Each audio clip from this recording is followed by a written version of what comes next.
The Premier may have to make some kind of compromise here.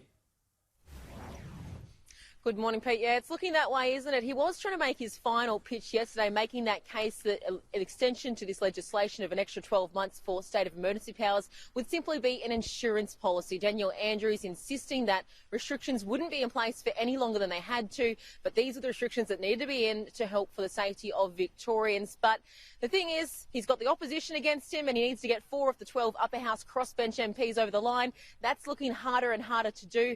Many saying that they've had immense feedback from constituents who are concerned about the long-term effects of this. This is very extraordinary powers that should be used in extraordinary times. And no doubt we are in extraordinary times. But the state of emergency in its very nature is short-lived. So if we are going to have to live with COVID, we can't live in a heightened state of emergency.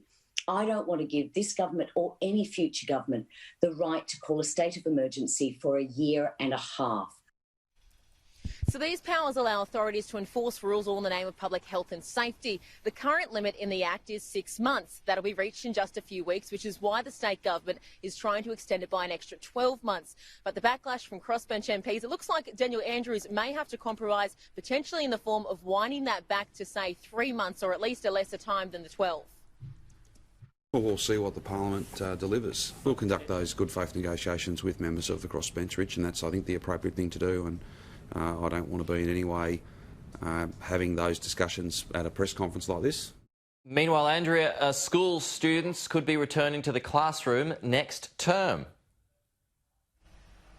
Pete, it's certainly some hope for the parents out there who have been doing homeschooling. The Education Minister says that he's confident that face-to-face learning will return for term 4. The Chief Health Officer also echoing that, saying that it would likely occur in a staggered approach. Now, that decision is due to be made in coming weeks. Either way, the 71,000 tablets and laptops that were handed out for those who didn't have access to technology whilst homeschooling, well, all homes will retain that for the rest of the year, Pete.